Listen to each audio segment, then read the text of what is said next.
अमित नया नया सिटी आया था और कॉलेज के लिए एक पुरानी बिल्डिंग के कमरे में रहने लगा। उसका रूममेट राजीव था जो हमेशा अमित से बात करता रहता। पहले तो अमित को थोड़ा अजीब लगा क्योंकि राजीव काफी इंट्रोवर्टेड था, लेकिन धीरे धीरे दोनों अच्छे दोस्त बन गए। राजीव ने अपने फैमिली और अपने घूमने के एक्सपीरियंस शेयर किए और अमित को लगा कि वो अपने नए रूममेट से बॉन्ड कर रहा है। एक दिन अमित किचन में गया और राजीव से कहा कि चाय बना दे, लेकिन आज कुछ अलग था। राजीव ने जवाब नहीं दिया और जब अमित ने ज्यादा जोर से बुलाया तो भी कोई रिएक्शन नहीं आया। अमित ने सोचा कि हो सकता है राजीव किसी काम से बाहर गया हो, पर जब वो वापस अपने कमरे में गया तो कुछ अजीब लगा। राजीव का बेड वैसे का वैसे पड़ा हुआ था, बिल्कुल वैसे जैसे वो कभी था ही नहीं। अमित ने हॉस्टल के केयरटेकर से पूछा कि राजीव कहाँ गया। केयरटेकर ने जवाब दिया, राजीव? कौन राजीव? आप तो यहाँ अकेला ही रहते हो। अमित को समझ नहीं आया। उसने अपने कमरे में जाकर फिर से सब कुछ देखा, लेकिन राजीव का कुछ भी पता नहीं चल रहा था। ना कोई फोटो, ना कोई मेमोरी, बस सब कुछ वैसे का वैसे।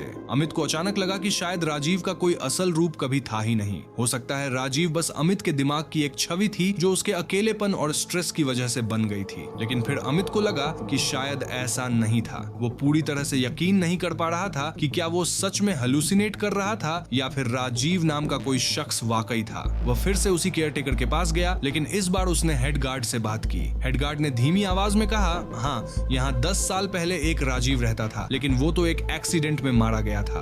अब अमित पूरी तरह से उलझन में था। क्या वो सच में हेलुसिनेट कर रहा था या फिर वो राजीव की आत्मा थी जो अब भी उस कमरे में घुसी हुई थी। डरते हुए अमित वापस अपने कमरे में गया और शीशे में देखा। इस बार उसे अपने पीछे राजीव दिख रहा था, वही मुस्कुराता हुआ चेहरा, बिल्कुल वैसा जैसा पहले था।